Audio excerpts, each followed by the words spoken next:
Good morning. So I have an idea. Dun dun dun. This is basically the majority of the things I own for outdoor activities. And I decided instead of doing your traditional, this is what I used on this hike and what I thought of it, I'm going to break down a couple different videos for you guys specifically on different topics. Like for instance, just an entire video on shelters, hammocks, and tents, the ones I've used, which, you know, I have not tried everything, but I can at least give you my my review on the things that I have tried and why I've switched each time, or what I'm shooting for the next time and looking forward to. Same thing with like all my different kinds of sleeping bags and sleeping setups, my backpacks, what I like, didn't like, and everything's different for everyone. My shoes, I have all my shoes from all my hikes, how things wore and what I thought of them, different tractions, Gore-Tex versus not, you know, inserts, trek poles, how to use them, all the pieces and bells and whistles and the things you can use them for, bear canisters versus food bags, how to hang food bags, all of that kind of detail I want to go into in specific videos. I think I've put together about 10 different videos total. I have a few more that I'm going to include. Safety on trail, so like why do we carry guns or why do you not carry guns, bear mace, knives, etc. This is my bug out bag, and a lot of gear in here is stuff that you would not take on a through hike. So kind of go through some of that. Mountaineering, snowshoeing, crampons versus micro spikes and yak tracks, what those are. Ice axes, how to use them, how to size them. Okay, so in this video I want to talk about shelters, all of the different kinds there are to choose from. I'm going to share with you the ones I have experience with, and I have not experimented with everything, but you have a lot to choose from, and there are a lot of things to factor in when you choose a shelter. Everything from the different types of weather you could experience due to the season, to terrain, you know, hard ground, soft ground, snow, sand, you know, you name it. So there are different stakes that you use to post down your tent for different terrain, all of that stuff. I'm going to try to go over all of that, just graze it. I don't want to make this too long and drawn out. So the first thing I want to talk about is kind of your options. There are a lot of different types of shelters out there, from hammocks to tarp tents to bivvies to pole tents, even tents you can set up with your trek poles. So you have a lot of different options. And let's talk about the different types. So bivvy, what is a bivvy? A bivvy is basically a cover or a shelter that's just for you and your sleeping bag. So it's very small. It's like a sleeve that you and your sleeping bag go into. Sometimes they pop up a little bit. Sometimes they're just literally another layer of material that protects you from rain and whatnot. But they're pretty ultralight and pretty basic setup, obviously. I haven't had any experience with those yet, but I am kind of curious. I saw a lot of people with them on the PCT, so might dabble with those at some point. But that's what a bivvy is, if you've heard that term. Then there are tarp tents. Now there are a million different kinds of tarp tents. Some are fancier than others. Some are super, super basic. Some double as other pieces of gear. For instance, I picked this tarp poncho up. Anyway, so a tarp poncho, this thing basically is what it sounds like. It doubles as a poncho that can turn into a shelter. Basically a little A-frame. You string a string and you hang it over there and pull it taut, and there you go. You got a shelter. Bada bing, bada boom. I'm not gangster enough for this thing. I realized, I thought kind of the poncho thing would be a sweet idea when I started my AT hike, and something I dabbled with for a minute. But I found that ponchos, if you're going to be on a trail with wind, a poncho rain protection is not, yeah. Anyway, so, but just pointing out that sometimes pieces of gear can double, and this is an example if you're an ultralighter, something you can do if you don't mind being super gangster. Alright, there are also different kinds of tarp tents. You can use a regular actual tarp that can double as something like an emergency blanket that has the little eyelets. This is a great footprint for just cowboy camping on. If you don't know what cowboy camping is when you basically just use your tarp. Some people use their tent and just lay it down and sleep under the stars with your sleeping bag on top of something or nothing. But basically it means no shelter. So those are some of the basics. Now moving into actual tents, there are a lot of different kinds of tents, and I'm sure I'm not going to list them all, but there are pop-up tents where they have an internal structure that you don't have to stick it together whatsoever. You basically pull it out of the package and the sucker pops up. It is just what it sounds like, a pop-up tent. I only saw one person with one of those on the AT, and I don't know if he liked it or not. His name was Psych. I hiked with him for a minute. He got it near the end. I don't know. I don't think they're that popular yet, or I don't know. Maybe they will become a thing. Whatsoever, I have no idea. Moving right along, then there's your traditional like tent pole tents. Those are what you see mostly out there. They make so many tent poles now that are like titanium and super ultra light that it's really a great option and one of the most common. It's what I use. I like freestanding tents. If you don't know what freestanding is, it basically means once you set up the skeleton of your tent and you have it all set up, you can still pick your tent up fully put together and move it somewhere else without having to break it down. And then you can stake it wherever you decide you want it. I really love freestanding tents, I've discovered, because if the ground's super hard and you can't get one stake in, at least you have three. Or you know, you can use rocks to hold down your tent if you need to, but at least your tent is going to stand without having to actually be staked in the ground. There are also shelters that you can set up using your trek poles. Now this is something that's become very popular. I was curious about it, so I tried it on my PCT hike. I will show you that tent setup in just a bit here. But basically it's another situation where you have a piece of gear doubling as another piece of gear. So you can use it for multiple things. Trek poles have a million different uses. I can't wait to do that video, and I'll share with you guys all the different things you can do with trek poles that I've learned. It's pretty cool, and the new things that they have coming out, it's amazing. Scientists. Anyway, moving right along. So there's trek pole tents that you use to set up your tent. I think the Z-Packs tent, you use your trek poles. My Hyperlight Ultimate 2, I use trek poles, so that's pretty cool. It's an interesting way to do it and an option. Unless you break a trek pole, then sometimes you can be MIA unless you have a perfect stick nearby. So something to think about if you're going to use a tent that you set up with trek poles. PCT, I didn't break any trek poles. AT, I broke a lot of trek poles. The difference, I would say, is the terrain on the AT is very rooty and rocky and up and down. I think everybody I know broke a trek pole on the AT. So I don't know if a trek pole tent is your ideal tent for the AT, but the PCT worked fine. I didn't break any trek poles. I know lots of people didn't break any trek poles. It's a pretty smooth ride on the PCT as far as like roots and rocks. But you know, that's again personal preference. Who knows? If you want to risk it, go for it. There would be hammocks. Good old hammocks. I love hammocking. And there are lots of pros and cons between hammocking and tenting, and a lot of them are personal. So depending on if you have a bad back or a good back or bad knees or, you know, whatever, a tent versus a hammock could be a good or a bad thing for you. So this is one of these things you need to break down the pros and cons. For me, I have fairly fidgety knees, so I loved when I hammocked on the AT. I traded with another hiker. I'll get into that later. But one of the things I loved about it is your feet are always elevated, or your knees are always slightly elevated. So you go to bed with achy knees, you wake up the next morning, they're feeling pretty good, they're not as swollen. Whereas through tenting, I would wake up, they'd still be a little achy and swollen. So unless I used my pack to elevate them. But I loved that part of hammocking. Hammocking, however, does take away a little bit of privacy. I feel like it's a little harder to stay warm when you hammock. But I definitely feel like it's a more comfortable sleep, and it's fun. It's fun, especially when it's storming and you sway a little bit. It keeps you off the ground. There's been some flash flood situations where just my tent ended up this muddy, soggy mess, and I had to pack it out and pack it around. Whereas a hammock, you wouldn't have to deal with that, which is partially why I want a hammock in Hawaii. On top of there's some poisonous slug/frog thing going around, so you want to avoid their slime. So I'm going to stay off the ground in Hawaii in tent or in hammock there. So again, picking your shelter based on where you're going to be camping and hiking and why. But yes, lots of pros and cons to tents versus hammocks. Those are again personal preferences, but I feel like I love hammocking. I would probably do it more. Next, I want to talk about stakes. So there are all different kinds of stakes that do different things and can function in different ways. My first through hike, I used the traditional titanium, these little C-shaped, V-shaped. They're called, sometimes they're V, sometimes they're C.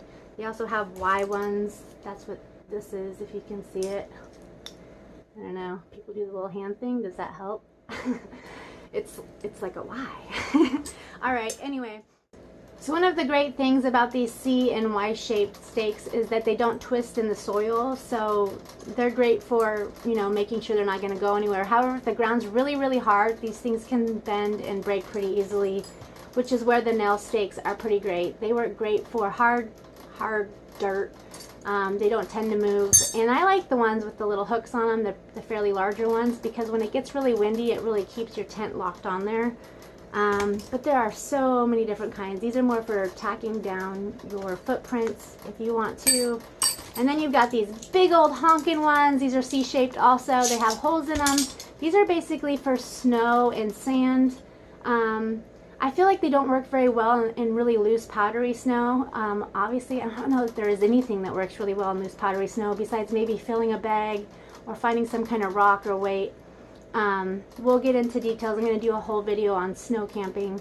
But the idea behind these is the snow freezes between these holes and holds it down in there. I didn't have much luck with these in the Sierras unless I used it. It's a good old dead man, which is basically you bury it sideways and pack it with snow, and then it freezes and holds it down. Next morning you dig that bad boy out with your ice axe. Speaking of ice axe, snow camping, another trick we used a lot of times, we were using our trek poles and ice axe to hold down the corners of our tents because the stakes were hard to get to function properly. But that's the idea behind these bigger guys. There are plastic ones out there also. You wouldn't ideally see those on trail. They're pretty bulky, they break easy, and I just wouldn't really recommend them for a through hike. You'll probably end up with having to replace them at some point anyway. So those are your different types of stakes. The most common, at least. There are a few other different kinds, but those are the main ones that you're going to be using out there. Very last thing I want to talk about before I take you outside and show you the shelters I've used.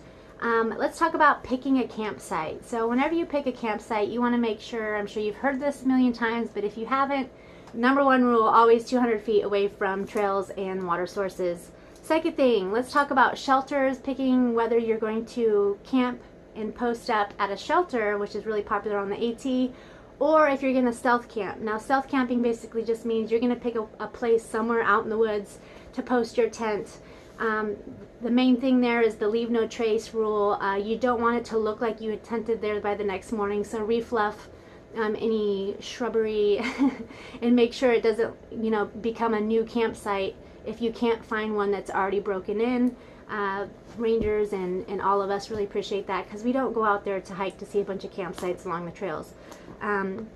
I was always a stealth camper. I hated camping near the shelters. I did it a handful of times on the AT, and I camped a couple of times in the shelters on the AT. One time of which I got bit on the foot by a mouse, and that was pretty much when I drew the line. I had rolled into a shelter pretty late at night, and a storm was rolling in. It was getting dark. I couldn't see to set up my tent. There was one space left in the shelter, and they're like, just come on. And some jerk off next to me was eating food in there while we were going to bed, and I was hot and had my foot kicked out, and a mouse freaking bit my foot. I was so freaked out. Got antibiotics. It all turned out fine, but that was the last straw. On the AT, I will let you know that in the beginning of the trail, a lot of those shelters just turn into party spots, and I wasn't really into that. I learned that after my first couple nights at my first couple shelters, and I really didn't go out there to party. So that was another reason I really didn't care for the shelters. The further you get into the trail, though, the less that happens as people weed out. But other things I liked about stealth camping is that you could play your music when you're setting up your tent, or, you know, eating your dinner. You don't have to worry about disturbing anybody else. Whereas at shelters, there's always people there talking, whether they're, you know, complaining about how achy they are. I need positive. I didn't like that. On top of, like, the mice attract the snakes and the food attracts the bears. And then there's also a ton more mosquitoes, I feel like, at shelters. So I am obviously not a fan of the shelters, but in serious conditions like bad storms and stuff, they do make sense, and it is great that they're out there, and I'm thankful for that because they did save my butt a couple times. One particular time in the whites, and so I don't know what I would have done without it. So pros and cons to them, but you get to pick. That's part of the beauty of this hike. You make it what you want it to be. So let's go outside and see my shelters, what I'm going to use next, and what I've used already. The ones I've used so far, and what I thought of them, and why I switched from one to another to the next. So this was my very first tent. I used this on my Appalachian Trail through hike, and it's a one-person, big Agnes, Fly Creek, UL1, I believe, and it's got the Y skeleton. It's a super easy setup, really fast. These little hooks, once you get the poles together, they have elastic inside so that they just kind of fall right into place, and then one center slide piece that comes off pretty easy, just like so, and slides back on. This is a super light tent. It's not the most spacious thing. It did suffice, but I learned on this hike that having a small door at the end of a tent is not ideal when you're achy and sore crawling into that little cave. The side door just seemed like a way smarter choice after I experienced using this thing for months on end. Another thing I didn't really care about with this tent and the size is the foot box is so tiny that when your feet are in there with your sleeping bag, your bag is rubbing against the walls of your tent, and condensation wasn't too bad, but when it did occur and it, you know, would coat the outside of your sleeping bag from rubbing against the tent, you'd end up with a damp bag, and if there was no sunshine to dry it out the next day during lunch, this could accumulate and you end up having a damp bag for some period of time. Another feature I liked about this tent is once you unstake it, you can lift it up and shake out the inside so that you basically can keep it a little bit cleaner. It's very thin material. So I learned from this tent that I wanted a tent that I was able to sit up in without having to slouch, and that I didn't have to crawl into. I liked the side door idea, made a lot more sense to me, and so I wasn't going to subject myself to this again.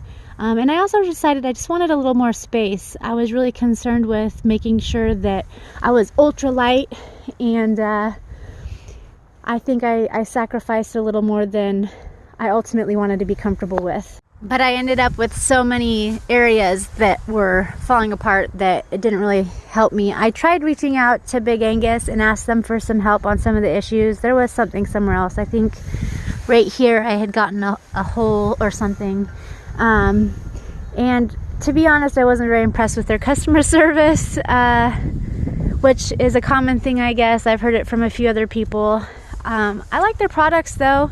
It held up pretty well for, you know, everyday, day in, day out, 6 months use. So this is what it looks like with the rain fly on it. It has a little vestibule here area that you can put your shoes and backpack if you want to. One of the features I did like about this tent is it has the clip attachment for the rain fly, so it really isn't going to go anywhere. You also have a couple extra tie downs on the side, one from the center, one from the base. And then you use this to connect to the inside of the tent, and it really did a great job at keeping the fly separate from the tent and not hitting the walls so the condensation would stay off. This is basically considered a freestanding tent. You can do it freestanding, however with the Y frame, you can have a little bit of issue at the foot. I did decide after using this that I really did like the freestanding tent. It was really helpful in hard ground in certain situations that it was just hard to get the stakes in the ground. Footprint life. So every tent you take with you, you basically more than likely are going to want a footprint. Being a new through hiker, I overdid it, of course. On my first hike, I used this as my footprint. It's a very thick, heavy-duty tarp that can double as a shelter, so the little eyelets here are for, or an emergency blanket. And obviously it got some wear and tear. I used this thing for pretty much most of the hike before I realized it was kind of ridiculous extra weight. And so I ended up purchasing a little piece of like regular tarp, and I cut it down very beautifully. And it got some love too, with some coals on it from some campfire and whatnot. But those were my two footprints throughout my AT hike. So that's the Big Angus tent that I used on my AT hike. I learned quite a bit using that bad boy. It did serve me pretty well. I didn't only just use that, however. I had hiked with a hiker named Spider, and he was a hammocker and had a double Whyld hammock set up just like this here. During the course of us hiking together, I learned his setup, which was this, and we actually swapped a couple times and shared a couple times depending on different situations of terrain. For instance, Mount Washington we were on and a huge storm rolled in, and there was no place for him to set up his hammock, so we shared my little tiny tent up against a rock wall while we waited for the storm to pass because we couldn't get down to the tree lines in time to be safe. So there are different circumstances where we did end up sharing, and that just happens out on trail, and it's great to have a hiking buddy to be able to do that. But this is the Whyld Owl 2-person hammock, and it's exactly what he carried. I had purchased this because one day while him and I were waiting a storm, we were both sitting in this and we fell through the center of it, which it's supposed to hold way more weight than the two of us weighed, but I think just the wear and tear of his hammock kind of broke it down. Whyld Owl's customer service though is fantastic. They replaced it for him. We weren't sure how fast that would happen though, so I had bought this one online so we could use it and had it pushed to the next town just in case. So I ended up with the setup. So this one itself is brand new. I'll probably use this in Hawaii because I want a hammock in Hawaii. I have 3 pieces of gear that I absolutely love, and this tarp is one of them. This thing, when we would see a storm roll in on the AT, we could hear it, you could smell it, you knew it was coming. We'd slap just this up, minus the hammock, and wait out the storms that would last maybe 15-20 minutes, and it'd keep us from getting soaked in those 15-minute downpours. And people would be like, how come you're dry, other hikers? Or they'd come take shelter with us. There's lots of videos of mine you can see that happen. Beats was in one of them, and I've met all kinds of people doing that. They're like, can we get under your tarp? So I love this tarp. Definitely a cool piece of gear, and it works great. So as long as you set it up right with the hammock, you shouldn't get wet in there. And then there's also a bug net that this comes with. It looks so funny, but this is what the Whyld Owl looks like with the bug net. I'm trying to get a good angle here so you can kind of see the setup. It comes really close to touching the ground. I actually don't really care for the way that this sets up, but it does work. And I'm gonna crawl into this guy here so you can kind of see what it looks like. So this is kind of what it looks like with the bug net. There's an extra cord that runs along the top that this mesh connects to. It kind of just hooks right onto, and then it cinches up at either end to seal the ends. So if your feet are dangling down, you can have them inside the mesh here. And then when you lay down, ooh, I got my big old boots on. Probably not the best thing to... Okay, I'm trapped. Like a bug caught in a net. Alright. Once you're inside, you get your bug net. You're so fantastic. I like the 2-person because the hammock can cocoon you. So if it's super cold, you can cocoon yourself in here. And kind of block out some extra wind because this rainfly obviously does not have the ends that protect you from drafts. Okay, let's see if I can get out of here. Blah! So now that you've seen the cozy features of this hammock setup, I love Whyld Owl. They have an amazing customer service department, and they do make great products. However, I will say that this setup is very heavy. It's definitely over 5 pounds, and I want to say worth every pound. I would ideally love to try like a hummingbird hammock or the Hennessy hammocks. They make some really great lightweight hammocks supposedly, but until I can afford something like that, this is what I have, and so this is what I'm working with. It was between getting a new hammock set up or a new tent, and I just feel like that tent will be used a lot more between the AZT and possibly the CDT if I like it. I'm going to move on to the next tent, which was my PCT through hike tent, which was the Hyperlite Ultimate 2 tent. I picked this tent because, one, it's super lightweight, and as you can see, it's huge. There's lots of space, definitely can sit up straight in there, and I just wanted to try something different. There are inserts. You can get a full insert that has a bathtub and a net, or you can get a half insert with a bathtub and a net. There's a lot I loved about this tent, and then there's a lot I battled about with this tent. This is probably one of the fastest tents to set up, minus the insert. So the insert ended up being just a complete nightmare to me, and I maybe used it 6 times before I ditched it, and ended up just sleeping in a bottomless tent, if not just cowboy camping without the tent altogether and just using a footprint. But I loved the Hyperlight footprint. It was fantastic. So this tent sets up using your truck poles. You have a handle at either end, one at the top, one at the bottom. You get these little straps that you carry with. And inside, there is definitely more than enough headroom to sit up in here, and I will confess that I cooked in here a few times, and I probably shouldn't have, but it was stormy out. And I tell you what, it was lovely having the headspace that that guy didn't have. So the one thing I will say, it was a little annoying having the pole in the center. I know there's probably not much other way to do a pyramid tent, but it was kind of inconvenient. So whenever you want to battle condensation, you want a double walled tent. Single wall tents tend to be very condensation-y. Any tent, doesn't matter how great it is going to accumulate condensation at some point in time. But I found that this was way worse than a double walled tent.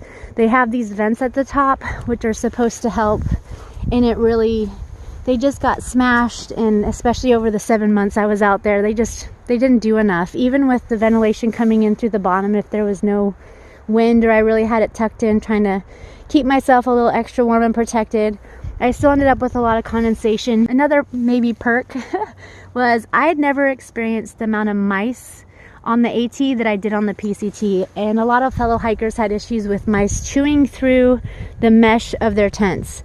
This taught me a couple things. When I pick out a tent in the future, which I did here, I didn't want the bucket to be too low to where the mice could jump up and get to the mesh to chew through. I had used an REI tent in the last section of the PCT, and it was a little 1-person half dome, and it had the higher bathtub like this, and the mice just would hit it and slide down. They couldn't chew into it. But like Ivy Tat, a bunch of my friends just had nightmare experiences with the mice chewing through their tents to get in. And this guy, obviously, the mice just came right in. So they didn't chew through anything and didn't, damage my tent in that way. But I will say, it being such a windy trail, even with this thing tacked down, it was near impossible, because it's such fine material, to keep it and protect it from things like stones getting slapped against it, or just the prickly pears and all that stuff that are out there, cactuses. So it ended up taking a bit of a beating. So there was that. Lots of extra straps that come with this guy to take it down. I don't have them attached there right now, but it was a pretty cool tent. You can open both sides of this vestibule to have it open, unless insert is attached right now, so I can't roll that back. The insert setup really is a nightmare on this thing. These little plastic clips, when it was cold out or rainy and you're trying to get down in those corners, was just a pain. I hated it. I absolutely hated it.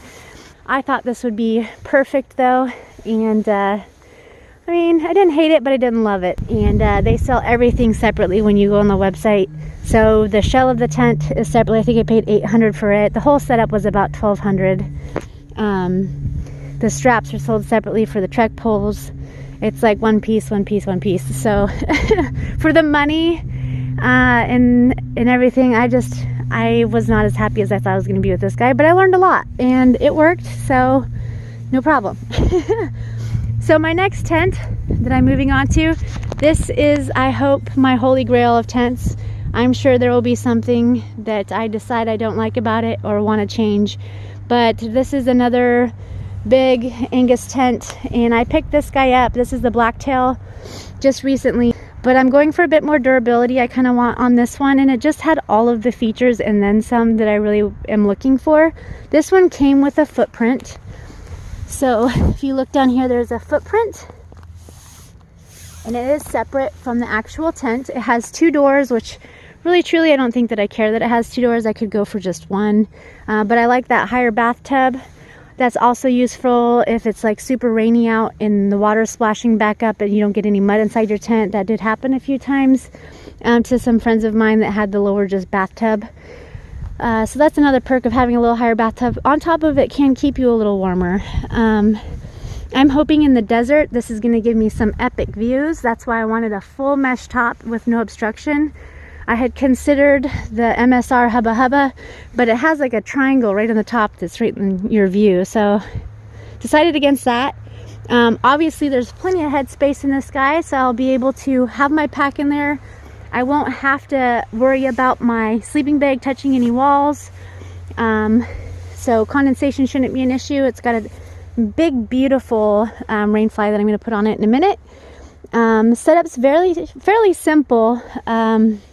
One of the other things I liked about this tent is you can set it up with the skeleton and just the rain fly and footprint, and it becomes like a shade unit, and you can have two sides of the vestibule open so that you can let the wind blow through while you're in there having a midday siesta if it's too hot to hike in. So I'm hoping this will really do well for me in the desert, the AZT, and if I like it enough, possibly take it to the Continental Divide. I feel like CDT might be one of those ones that needs a 4 season. Whenever something says 3 season, it means it's minus winter. So if you're expecting snow, you probably want a 4 season tent. So the setup for this guy is 3 different pole combinations with elastic in the center. It clips here at the top. And then these easy snap-ons. I love these things. These are great when it's cold, you don't suffer. And it again has the nice clips for when you add on your rain fly. And can't go wrong with that. It's freestanding like I liked and wanted. So yeah, let me throw the rain fly on and show you that. All right, so I didn't put all the stakes in it, but this is what it looks like with the rain fly. It's kind of a hexagon shape. Also probably worth mentioning, it does come with one of those extra little splints for the tent poles.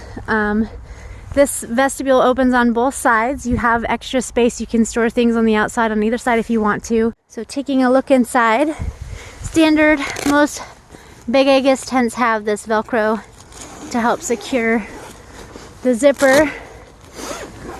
Some pointers on zippers, by the way. Something I learned on the PCT this year is if your zipper starts to fail you, you can sometimes just look closely and find if there are some teeth off and use pliers, or just very gently use a knife, put them back in place. Sometimes dirt and grime can build up in your zipper, which is what happened to me with my Pyramid Ultimate 2. I actually had to have the zipper repaired in Bend, Oregon because of excess dirt buildup that had finally kind of just ruined it. But you can take care of your zippers by cleaning them, adjusting teeth, and also there's lubricant you can buy to help aid in the care of your zippers. So this is what it looks like with the rain fly open on one side. I can do this on both sides and either side of the tent, which is a really cool feature. So my hopes are, having this set up, I'll be able to sit in my tent, hang out in there during the rainstorms, and have one of the vestibule doors open so I can get some air, see out, and I'm not quite as trapped feeling. Also is this air vent. It has these on either side. They're these little hard stents that you can put up. Kind of makes for cool ventilation. I'm going to climb inside and show you something else. Up top there are these mesh pockets where you can put your phone and watch things while you're laying in your tent. I think that's super cool. Or put a headlamp up there so the light can shine down. Usually tents have the side pockets, and I think these make way more sense. And they can't get debris in them from your gear when you're in and out of your tent. I just think this is just such a smart setup. So I'm pretty stoked about it. Second door, looking out, there's lots of vestibule space right there. I could easily leave a pack on that side. It is made for 2 people. Has these little door holdbacks on the inside for the actual doors. And it also has these traditional tiebacks on either side of the outdoor vestibule doors. And if you see here, I have about 2 feet behind me. Plenty of space in here, even if you have a goat. And this tent is a lot thicker material and more heavy duty than the ones I've used in the past, so I am compensating on weight a little bit for some of these luxuries that this tent provides, but I think it's going to prove to be worth it, and hopefully I don't regret the weight. It's just under 5 pounds. I think it's like 4.8 8 ounces, which really isn't that bad. Definitely for the comfort and the luxury of it, I think it's going to be worth every ounce. What do you think, Little Leaf? What do you think, huh? You camping here with me? Yeah, plenty of room for a goat and myself. You think? You can come section hike the CDT with me? I think the AZT might be a little hot for you. This is my new baby goat, by the way, Little Leaf. I rescued her. The mom had abandoned her. She was a part of a big litter. And she was going to die if I didn't take care of her. So now I have a little pygmy goat. And she's cute. She's so cute. Yes, and she knows it. Oh, that's a cute girl. Oh, that's a cute girl. This little tail. Cougar bait. Maybe I should have named you Cougar Bait instead of Little Leaf. I know too many cougar baits already. That'll never work. And last but not least in this video, I just want to say a couple pointers. Make sure you always pitch your tent or hang your hammock at least 200 feet away from the water sources or trail. And look up for widowmakers. Don't post your tent just anywhere. Make sure there's no deadfall trees that could come down on you that have been rotting or have, you know, big gnarly dead branches hanging above you. The biggest battle I would have to say that I'm always trying to perfect is condensation. And again, the best way to avoid condensation is to have a double-walled tent where your rainfly is not touching your actual tent inside. Avoid camping in grassy areas. If you can, tuck your tent up against some trees or in a treed area. That really does help quite a bit. So those are the shelters that I've used and have some experience with. I'll know more about this guy once I use it, but I'm going to be trying it out first on the AZT and then the CDT. So we'll see. All right, everybody, my little flock of feathers. If there are any questions you have that I didn't answer, if I can answer them, go ahead and drop them down below. Again, I don't know everything. This is just stuff I'm sharing with you from my own experiences and my own personal preferences on things. And none of this may fit you whatsoever. So make your own decisions, but I think it is helpful to hear out people who have tried different products to kind of learn and hone it in, because it's way too expensive to buy all of the things and then try all of the things. So figure out what's most important to you and kind of hone in on those features, and you should hopefully end up with a setup that you love and adore. I still haven't got my perfect setup. I think it's kind of like one of those uncatchable dreams that's always going to be, you know, there's always going to be something you're trying to better, but it never hurts to try, and it's actually kind of fun. So if you have any suggestions too, I'd love to hear them, and you can drop those below. You can follow me on Patreon if you're interested in helping support my hikes. While I'm on trail, I do daily photo albums on there along with videos and other stuff. I have a website, katecloudart.com, if you want to check out any of my art that I do on trail and sell to support me in my food habits while I hike. Hi, Bruce. This is my old dog, Lucy Lou. All right, thank you guys. Take care.